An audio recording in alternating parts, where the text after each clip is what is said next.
Ano ba yung papaload mo, bebe? Ano, unlicol, yung pangtawag. Sabi ni Papa, pang Cavite daw Pag yan. unlicol, be, pang tawag talaga yan. Oo. Unlicol na nga. Oo. TM yan, pangtawag. Pangtawag ng Cavite yan eh. Ayaw mo bang pang tawag sa probinsya?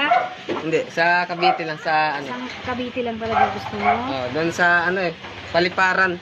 Paliparan to. Baka lumipad din yung load mo. Kasi minsan naloko ko doon sa Las Piñas, hindi niya pinasok. Ang malayo daw. Ano? Ang malayo. Ang laki pa ng palod ko noon, 100. Ang hiningi sa akin, 115. 888 584. Sinulat niya sa cellphone, tapos sinulat ko Nakakatuwa dyan. ka talaga, no? Hindi. 0916. Hindi, nagtatanong kasi ako para mamaya maloko ko eh. Kasi naloko na ako sa Las Piñas. Don't worry, hindi ako manluloko. Pag sa akin, safe. Hindi, doon sa, Safe ka. hindi, sa Las Piñas. Saka tuloy. hindi yung totoo sinasabi mo. Kahit nasa ang probinsya ka pa naroon, pasok at papasok yung load mo as long as hindi mali ang number mo, ha? Oo. Ayan, Kaya tamang-tama huwag kang talaga. maniniwala sa kanila, ha? Ba't yung nakaraan, 100 ng load ko sa Las Piñas, di pumasok? Oh, baka mali yung number mo, boy.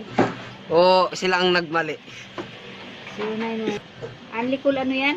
Unlicon TM. Unlicol. TM yung ano niya, smart. Ano nga? 20. TM smart. TM yung ano niya, yung loob niya. 20 lang. Oo. Magkano ang 20 ba? 25 pesos. 22. Ipasok mo yan doon, te, ah. Malayo eh. Papasok to, don't worry, ha? Cavite yun eh. Cavite din naman to. Nasa Cavite ka lang din. Naik to eh. Cavite to. Cavite ba? Cavite. Cavite, naik. Cavite din. O, ayan.